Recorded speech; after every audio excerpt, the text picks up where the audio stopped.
it sounds really silly to say, but if you actually take the amount of people that are a genuinely paid professional racing driver who can make a decent living, and I'm not talking about private jets flying, I'm talking about just above average wage, let's say, it's must be 300, I would say maximum, thinking about all the series around. So Formula E was when I got approached. Formula E is kind of the electric racing of Formula One.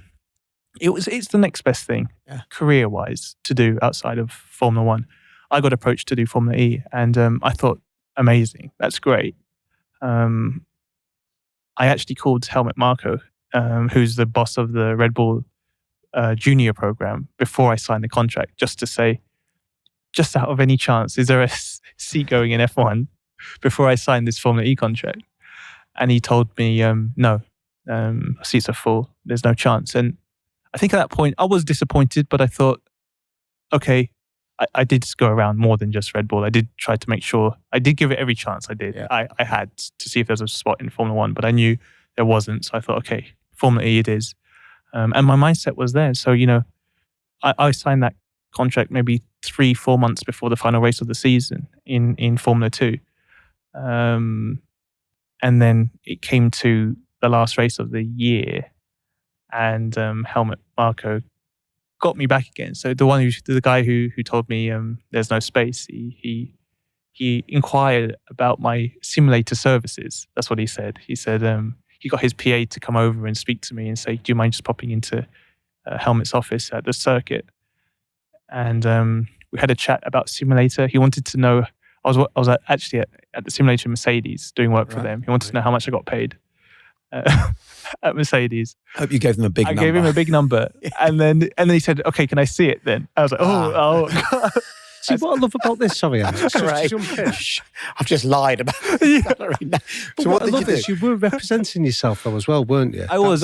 At the time, I did everything myself. I had no reason to have a manager as well. Just, I was kind of scraping along, truthfully. I was racing race by race at that point. I remember in Formula 2, my team manager, on the Tuesday, he would call me up and tell me if I was able to race that week.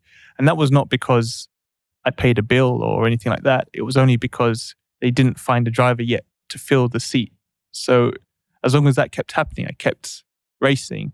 And I had a very good start to my Formula 2 season, to the point where I was fighting in the championship.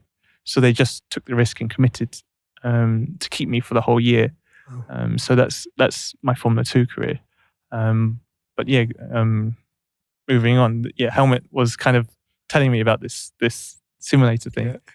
I had a really good race as well. I won we had 2 races in F2 every week. So I won the Saturday race and finished 3rd or 2nd in the Sunday race.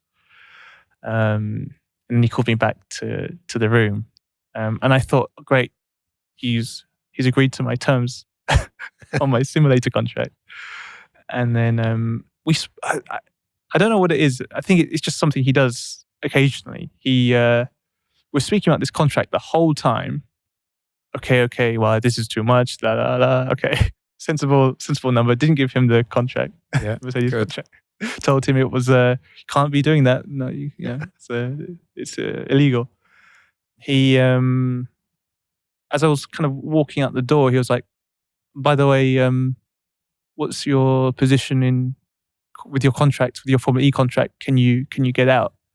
And I did make sure, the one thing I did make sure in my Formula E contract was to have a clause in it that if I had a Formula 1 offer, I was good to go. And I said, well, that's the way it is. And he said, okay, let me get back to you. And then within 24 hours, it was almost pretty much all done.